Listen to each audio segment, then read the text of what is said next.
Hello students, so here we are going to study about the platelets in the blood. So this is the structure of platelet. You can see in the grey color, this is the platelet है ना, red है सारा आपका RBCs और ये जो structure है that is the platelets. So platelets are also called the thrombocytes. These are very small disc 2 to 4 micrometer in diameter derived from the cytoplasm of the megakaryocytes in the red bone marrow. So megakaryocytes जो हैं, हमने आपका रे diagram देखा था blood cell का development का. सो वहाँ पर से ये बोन मैरो से क्या हो रहा है बेटा, डेवलप हो रहा है. इसका जो साइज़ है वो है 2 to 4 माइक्रोमीटर और ये डिस्क शेप का है. आपके डायग्राम में आप देखिए जो मैंने दिखाया आप लोगों को.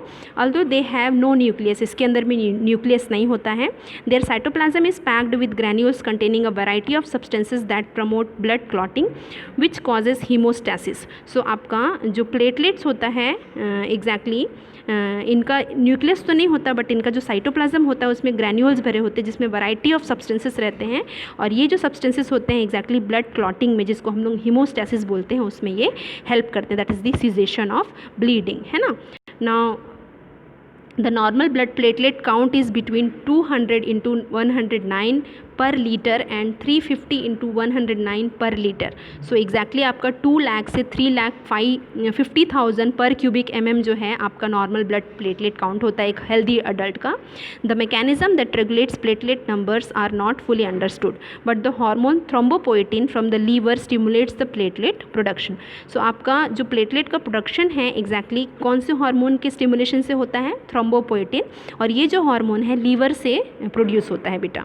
The life span of the platelet is between 8 and 11 days and those not used in hemostasis are destroyed by macrophages mainly in the spleen. About a third of platelet are stored within the spleen rather than in the circulation.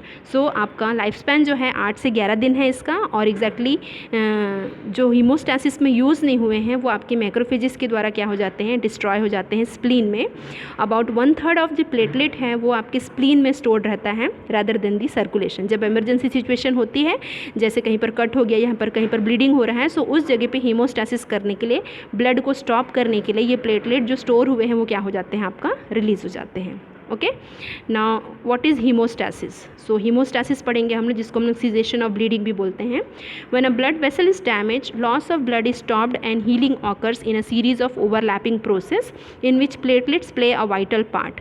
The more badly damaged the vessel wall is, the faster coagulation begins, sometimes as quickly as 15 seconds after the injury. So क्या है हीमोस्टैसिस, जब blood vessel क्या होता है, damage होता है और blood का लॉस हो रहा है वहाँ से. सो ब्लड का लॉस को वहाँ पर से क्या करने के लिए, स्टॉप होने के लिए एक हीलिंग प्रोसेस शुरू होता है सीरीज़ ऑफ ओवरलैपिंग प्रोसेसेस के रूप में. और आपका इसमें प्लेटलेट्स जो है वाइटल रोल क्या करता है, प्ले करता है. सो आपका जितना ज़्यादा ब्लड वेसल डैमेज हुआ है उतना ज़्यादा जो है फास्टर कोएगुलेशन शुरू होता है. और 15 मिनट के अंदर इंजरी साइट से जो ब्लीडिंग है वो क्या हो जाती है, 15 सेकेंड्स के अंदर जो ब्लीडिंग है इंजरी साइट से वो क्या हो जाती है, स्टॉप हो जाती है. सो ये क्या है हीमोस्टैसिस, उसको हम लोग पढ़ने जा रहे हैं. और इसके सीरीज़ ऑफ जो ओवरलैपिंग प्रोसेसेस है उसको भी हम लोग डिटेल में पढ़ेंगे यहाँ पर. सो जो ये है आपका हीमोस्टैसिस का आपका एरो डायग्राम. सो आपका मेजर कंपोनेंट है हीमोस्टैसिस में. देखो वैसो कंस्ट्रक्शन हुआ, प्लेटलेट एक्टिवेशन हो रहा है, कोएगुलेशन केसेट्स हो रहा है, फिब्रिनोलाइसिस हो रहा है, क्लॉट का फॉर्मेशन, फिब्रिन क्लॉट का फॉर्मेशन हो रहा है. सो ये डिटेल में हम लोग पढ़ेंगे. ओके. ये अनदर आपका एक एरो डायग्राम है, इसको आप लोग देखेंगे तो आप लोगों को वन जो आपका सीरीज़ है वो मैं अलग अलग आपको समझाऊंगी. बस इसमें पर ये वाला जो डायग्राम है इसमें सारा जो प्रोसेस है वो एक साथ इसमें दिया हुआ है हीमोस्टैसिस का. ओके. सो 1 by 1 मैं आप लोगों को पढ़ाती हूँ. सो फर्स्ट जो प्रोसेस है that it's called the vaso constriction. Vaso constriction का मतलब आप लोग जानते हैं क्या होता है, वेसल्स का कॉन्स्ट्रिक्ट होना. सो कैसे कॉन्स्ट्रिक्ट होता है वेसल, सेम चीज़ मैं एरो में यहाँ पर बनाई हूँ आप लोगों के लिए, इसको हम लोग देख लेते हैं. सो इंजरी हुई, जैसे ही इंजरी हुई सो ब्लड वेसल डैमेज हो गया. सो ब्लड वेसल जैसे ही डैमेज होता है बेटा ये रिलीज़ करता है थ्रोम्बोक्सिन को, है ना. और थ्रोम्बोक्सिन एक पोटेंट वैसो कॉन्स्ट्रिक्टर है, वेसल्स को कॉन्स्ट्रिक्ट करता है ना. ब्लड वेसल जब डैमेज हुआ है तब दूसरी तरफ क्या हो रहा है, platelet become sticky and adhere to the damaged wall.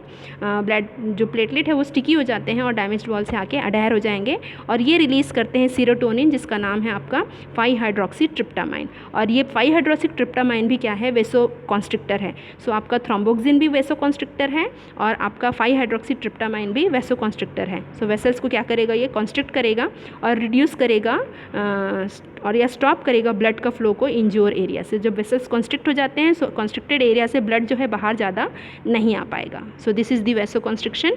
देखो आपका डायग्राम कैसे, आपका इंजुरी साइट देखिए आप लोग, जहाँ पर आपका जो ब्लड है, वेसल जहाँ पे डैमेज हुआ है, साइट ऑफ इंजुरी है, वेसल्स एक दूसरे से श्रिंक होना शुरू हो रहे हैं, वेसल्स कॉन्स्ट्रिक्ट होना शुरू हो रहे हैं। सो कॉन्स्ट्रिक्टेड वेसल से ज़्यादा ब्लड जो है वो क्या नहीं हो पाता है, बाहर नहीं आ पाता है। ओके, ना सेकेंड जो प्रोसेस है that is called the platelet plug formation. So platelet plug formation को यहाँ पर जो नोट्स लिखा है उसको मैं आपको एरो डायग्राम में समझाऊंगी। सो फर्स्ट क्या होता है बेटा, exactly adherent platelet clump to each other, है ना। अब जो प्लेटलेट जाकर के इंजुरी साइट पे स्टिक हुए थे, सो वो क्या हो रहे हैं, एक दूसरे से चिपक रहे हैं और रिलीज़ कर रहे हैं एक सब्सटेंस जिसको हम लोग बोलते हैं ADP, एडिनोसिन डाइफॉस्फेट, है ना, विच अट्रैक्ट्स मोर प्लेटलेट, जो कि और प्लेटलेट्स को क्या कर रहा है, यहाँ पर अट्रैक्ट कर रहा है। ओके, और passing platelet stick to those who already attach to the damaged vessel and they to release chemicals. So आपके प्लेटलेट एक दूसरे से चिपक गए हैं और एडिनोसिन रिलीज़ कर रहे हैं, और ये जो रिलीज़ हो रहा है एडिनोसिन डाइफॉस्फेट कर रहे हैं और प्लेटलेट को अपने पास अट्रैक्ट कर रहा है, जिसके कारण से और प्लेटलेट आके इंजुरी साइट पे चिपकते जा रहे हैं, है ना, और ये रिलीज़ कर रहे हैं chemicals. Many platelets rapidly alive at the vascular damage site to form a temporary seal. और बहुत सारे प्लेटलेट जब आपके अराइव हो जाते हैं वैस्कुलर डैमेज साइट पे, सो एक टेम्पररी सील का फॉर्मेशन करते हैं। This temporary seal is called the platelet plug. और ये जो टेम्पररी सील बना है जिसको हम लोग क्या कहते हैं, प्लेटलेट प्लग। और ये आपका प्लेटलेट प्लग बनने के लिए एग्जैक्टली 6 मिनट का समय हमको लगता है। Okay, so this is the platelet plug formation. Okay, so देखिए आपके मोर प्लेटलेट्स जो हैं आके अट्रैक्ट हो रहे हैं और एग्जैक्टली टेम्पररी जो प्लेटलेट प्लग का क्या किए हैं, यहाँ पर फॉर्मेशन किए हैं। नाउ जो थर्ड प्रोसेस है जिसको हम लोग बोलते हैं coagulation, that is called blood clotting. So इसको भी मैं आप लोगों को और डिटेल में बताऊंगी एरो डायग्राम में, व्हाट इज़ कोएगुलेशन। सो आपका कोएगुलेशन के लिए सबसे इंपॉर्टेंट है बेटा आपका ब्लड क्लॉटिंग फैक्टर, है ना। सो आपके 12 factors are there, fibrinogen, prothrombin, tissue factor, thromboplastin जिसको हम लोग बोलते हैं, कैल्शियम है, नाउ लिबाइल फैक्टर है, स्टेबल फैक्टर है, फिर आपका एंटी हीमोफिलिक फैक्टर है, Christmas factor, Stuart Prower factor, plasma thromboplastin, antecedent factor है आपका, है ना, और हेगबेंस फैक्टर है, फिब्रिन स्टेबिलाइजिंग फैक्टर है। सो ये सारे फैक्टर्स यहाँ पे हैं। आपका 6th नंबर का फैक्टर यहाँ पर नहीं होता है, आपका रोमन लेटर में जो 6th नंबर का फैक्टर है वो नहीं होता है, आपका एग्जैक्टली 11 फैक्टर है। और आपका 4th के बाद सीधा 5th के बाद सीधा 7th फैक्टर जो है लिबाइल के बाद आपका स्टेबल फैक्टर शुरू होता है। और इन सारे ब्लड क्लॉटिंग फैक्टर्स के फॉर्मेशन के लिए विटामिन के बहुत ज़्यादा क्या होता है, ज़रूरी होता है। ओके, सो देखेंगे हम लोग क्या है coagulation. So this is the coagulation process जिसको मैं एरो डायग्राम में आपको डिटेल में समझाऊंगी। Okay,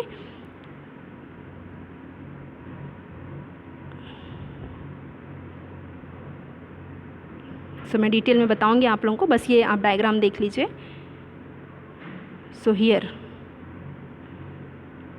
so clotting factor activate each other in a specific order, है ना। अभी आपका वहाँ तक याद रखिए कि प्लेटलेट प्लग का फॉर्मेशन हो गया है।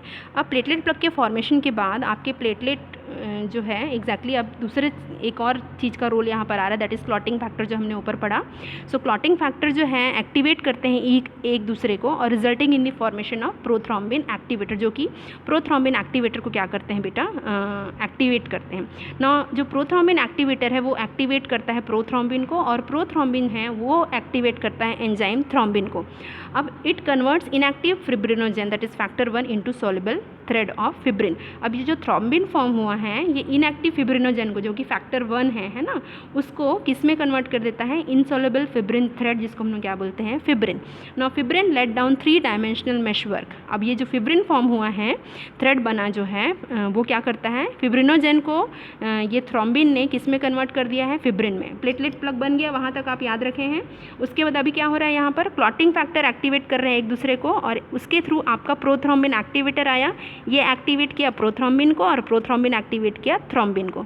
अब ये जो थ्रोम्बिन है कन्वर्ट कर रहा है फैक्टर 1 फिब्रिनोजेन को किसमें, फिब्रिन में। अब ये जो फिब्रिन है एक 3 डायमेंशनल मेशवर्क, थ्रेड का मेशवर्क बना रहा है, और ये जो थ्रेड का मेशवर्क बना है उसमें बहुत सारे जो ब्लड सेल्स हैं और प्लाज्मा हैं, प्लाज्मिनोजेन के साथ क्या हो रहे हैं बेटा, ट्रैप हो जा रहे हैं, उसमें आकर के फंस जा रहे हैं। और जो मेन एंजाइम प्रेजेंट है जो कि ब्लड में, ये प्लाज्मिनोजेन क्या है आपका, एक इंपॉर्टेंट एंजाइम है जो ब्लड में प्रेजेंट रहता है। नाउ इसके बाद क्या हो रहा है, अब ये बहुत सारे जो ब्लड सेल हैं, प्लाज्मा प्रोटीन्स हैं और जो प्लाज्मिनोजेन है जो आ गया है कहाँ पर, आपके फिब्रिन थ्रेड के अंदर में कैच हो गया है, जिसके कारण से आपका फिब्रिन क्लॉट जो है वो क्या हो जाता है, स्टेबलाइज हो जाता है और आपका फिब्रिन क्लॉट का यहाँ पर क्या होता है, फॉर्मेशन होता है, जिसको हम लोग क्या बोलते हैं, कोएगुलेशन प्रोसेस बोलते हैं। नाउ थ्रोम्बोप्लास्टिन एक इम्पॉर्टेंट एंजाइम है जो कि डैमेज टिश्यू से आपका रिलीज़ हुआ था, जो हमने फर्स्ट प्रोसेस में देखा था। सो ये जो टिश्यू फैक्टर है वो इनिशिएट करता है, शुरू करता है आपका कौन सा प्रोसेस को, कोएगुलेशन प्रोसेस को। स्टेबलाइज जब होता है फिब्रिन क्लॉट तब आपका कोएगुलेशन प्रोसेस को शुरू करता है थ्रोम्बोप्लास्टिन, और एग्जैक्टली ये आपके डैमेज टिश्यू से रिलीज़ हुआ है और उसके बाद आपका ब्लड का एक क्लॉट वहाँ पर क्या हो जाता है, फॉर्म हो जाता है। So here you can see the coagulation process, blood clot कैसे यहाँ पर क्या हो गया है, फॉर्म हो गया है। क्लियर है? सो आपका फिब्रिन को देखेंगे आप लोग डायग्राम में, ये फिब्रिन है आपका, है ना, और फिब्रिन जो है यहाँ पर देखो एक मेशवर्क बनाया जिसमें बहुत सारे ब्लड सेल आके क्या हो गए हैं बेटा, ट्रैप हो गए, जिसके कारण से आपका फिब्रिन क्लॉट बना और आपका थ्रोम्बोप्लास्टिन उस फिब्रिन क्लॉट को फिर कोएगुलेशन प्रोसेस में क्या कर देता है, कन्वर्ट कर देता है। अब फिब्रिन वहाँ पर क्लॉट जब बन गया है, सो आपका स्मूथ होना है ना वेसल, अब ब्लड वेसल तो बंद हो गया है और ब्लड का आना भी क्या हो गया है, अभी रुक गया है, ब्लीडिंग स्टॉप हो गई है ना, वो क्लॉट वहाँ पर हमेशा वैसे ही नहीं रह सकता, अब फिब्रिनोलाइसिस होना है, वो फिब्रिन का जो मेशवर्क बना है ना उसको टूटना है, तभी तो क्लॉट वहाँ से क्या होगा, आपका डिसअपियर होगा और आपका सरफेस जो है स्मूथ हो जाएगा, है ना। सो ये कैसे होता है इसको हम लोग देखते हैं। सो आपका प्लाज्मिनोजेन है जो आपका कहाँ से आया था, जब फिब्रिन क्लॉट जो था, फिब्रिन जब फाइबर्स था, मेशवर्क बनाया था, उसमें आपके ब्लड सेल के साथ ये प्लाज्मिनोजेन भी ट्रैप होकर के आ गया था। सो ये प्लाज्मिनोजेन ब्लड क्लॉट के अंदर में है अभी। सो ये क्या कर रहा है, कन्वर्टेड इनटू द प्लाज्मिन, ये किस में कन्वर्ट हो जा रहा है, आपके प्लाज्मिन में कन्वर्ट हो जा रहा है। और ये जो प्लाज्मिन है ये ब्रेक डाउन करता है किसको बेटा, फिब्रिन को, और ये फिब्रिन जो है ब्रेक डाउन होने के बाद आपके सॉल्युबल प्रोडक्ट में कन्वर्ट हो जाता है और फैगोसाइटोसिस के थ्रू क्या हो जाता है, रिमूव कर दिया जाता है ना, क्लियर हो जाता है, सरफेस जो है ब्लड वेसल का फिर एकदम वापस से पहले जैसे क्या हो जाता है, आपका स्मूथ हो जाता है। Clear? So this is the process of फिब्रिनोलाइसिस। तो क्लियर है हीमोस्टैसिस प्रोसेस, 4 स्टेप हैं बेटा इसमें। फर्स्ट है वेसोकॉन्स्ट्रिक्शन, ना दूसरा है प्लेटलेट प्लग फॉर्मेशन, तीसरा है आपका कोएगुलेशन एंड चौथा जो है that is the फिब्रिनोलाइसिस। Okay, now control of coagulation, कैसे जो ब्लड है क्लॉटिंग है वो कंट्रोल होता है। So process of blood clotting relies heavily और several self-precipitating processes that is once started a positive feedback mechanism promotes their continuation। एक बार जैसे ही स्टार्ट हुआ सो पॉजिटिव फीडबैक मैकेनिज्म जब तक हीलिंग नहीं हो जाती उसको कंटिन्यू करता है। For example thrombin is a powerful stimulator of its own production, the body therefore possesses several mechanism to control and limit the coagulation cascade. So thrombin जो है एग्जैक्टली आपका कोएगुलेशन में मेजर रोल प्ले कर रहा है ना। सो आपका body का एक अंदर का होम्योस्टैटिक मैकेनिज्म है कि ज़्यादा वो कोएगुलेट होने नहीं देता, क्योंकि सिर्फ इंजुरी साइट पे ही वो कोएगुलेट होने देता है ना। सो आपका हीमोस्टैसिस एक ऐसा प्रोसेस है जिसमें इंजुरी साइट में ही आपका ब्लड का कोएगुलेशन होगा और आपका बॉडी के अंदर में आपका सिस्टम जो है दूसरे जगह के जो ब्लड वेसल्स के अंदर में जो ब्लड है उनको क्या नहीं करता है, वो कोएगुलेट नहीं करता है। Okay, so otherwise once started the clotting process would spread throughout the circulatory system instead of being limited to the local area where it is needed। the main controls are, कैसे ये control करता है दूसरे जगह के coagulation को। सो है बस फर्स्ट है आपका perfect smoothness of the normal blood vessel lining. So ये प्रिवेंट करता है, स्मूथ होता है हमारा ब्लड वेसल, सो प्लेटलेट जो है वहाँ पर आके एडहेयर नहीं होगा, है ना, क्योंकि सिर्फ डैमेज्ड वेसल पे ही प्लेटलेट आके एडहेयर होता है। सो यहाँ पर कोई चांस नहीं है स्मूथ वेसल्स में कि वहाँ पर प्लेटलेट आके एडहेयर हो और आपका ब्लड क्लॉट का फॉर्मेशन करे। तो सबसे इंपॉर्टेंट चीज़ ये है ना। दूसरा जो है that is activated clotting factors remains active for only a short time because they are inhibited by natural anticoagulant such as the heparin and antithrombin 3। So आपका हिपैरिन और एंटीथ्रोम्बिन 3 जो है आपका नेचुरल एंटीकोएगुलेंट से जो ब्लड में present होता है और विच जो है क्लॉटिंग जो कैसेट्स हैं बढ़ने वाला प्रोसेस है उसको क्या करता है, वो इंटरप्ट करता है। यही कारण है कि सिर्फ इंजुरी साइट पे ही हीमोस्टैसिस होती है और बॉडी के बाकी डिफरेंट एरियाज में क्या नहीं होता है बेटा, ब्लड क्लॉट नहीं होता। अदरवाइज ब्लड क्लॉट होने लग गया, हीमोस्टैसिस प्रोसेस शुरू हुआ तो ब्लड क्लॉट होने लग गया तो क्या होगा, आपका पूरा होल बॉडी सिस्टम का जो वेसल्स है वो ब्लॉक हो जाएगा और पर्सन शॉक में जाके क्या हो जाएगा, डेथ हो जाएगा। सो हीमोस्टैसिस सिर्फ उसी जगह पे होता है जहाँ पर ब्लड वेसल्स क्या हुए हैं, डैमेज हुए हैं। ओके, नाउ फंक्शन पढ़ेंगे हम लोग ब्लड का. सो हमने ब्लड के सारे सेल्स के बारे में पढ़ लिया है. So now about the function of the blood. So जो मेन फंक्शन है ब्लड का that is the transport of respiratory gases. आपको पता है ऑक्सीजन को इन करने में और कार्बन डाइऑक्साइड को आउट करने में आपका ब्लड का मेजर रोल है मेनली हीमोग्लोबिन का. ऑक्सी हीमोग्लोबिन और कार्बामिनो हीमोग्लोबिन का जो बाउंड बनाता है उसके थ्रू जो ब्लड है वो ट्रांसपोर्ट करता है आपके गैसेस को. ना दूसरा जो है that is the transport of nutrients. So आपका जो ब्लड में प्लाज्मा है वो glucose, fatty acid, amino acid, vitamin, electrolyte सबको क्या करता है अपने में एब्जॉर्ब करके रखता है और उसको भी आपके बॉडी सेल्स में क्या करता है वो ट्रांसपोर्ट करता है. Now third function is excretory function. So जो ब्लड है उसके प्लाज्मा में जो भी आपका वेस्ट प्रोडक्ट है वो उसमें आ जाता है और आपका एग्जैक्टली ब्लड जो है एग्जैक्टली एक्सक्रीट करता है यूरिक एसिड, क्रिएटिनिन, है ना, किसके थ्रू, आपकी किडनी, लंग्स और स्किन के थ्रू या गैस्ट्रोइंटेस्टाइनल थ्रू के सिस्टम के थ्रू क्या होता है ये एक्सक्रीट करता है. सो इस सब चीज़ को ट्रांसपोर्ट कौन करता है, आपका ब्लड करता है. नाउ नेक्स्ट जो है दैट इज़ दी आपका रेगुलेशन ऑफ बॉडी टेम्परेचर है. सो आपका blood from internal environment of the cell that is called the milieu interior in the term of volume, composition, concentration, pH and the temperature which is regulated to the normal physiological limits with respect to minor changes in the body. So आपका blood जो है आपका internal environment है जो cell का है ना उसको वो मेंटेन करता है और exactly this mechanism is called hemostasis, है ना. आपका WE कैनन ने ये मैकेनिज्म दिया है आपका रेगुलेशन ऑफ बॉडी टेम्परेचर का, क्योंकि आपके बॉडी के अंदर में आपका ब्लड का वॉल्यूम है, कंपोजिशन है, कंसंट्रेशन उसका और उसका जो pH है वो ही आपका जो ब्लड का टेम्परेचर है उसको क्या करता है मेंटेन करता है और आपका नॉर्मल फिजियोलॉजिकल लिमिट के अंदर में उसको वो रखता है. ठीक है. नाउ डिफेंस एक्शन है. सो आपके WBCs प्रेजेंट होते हैं.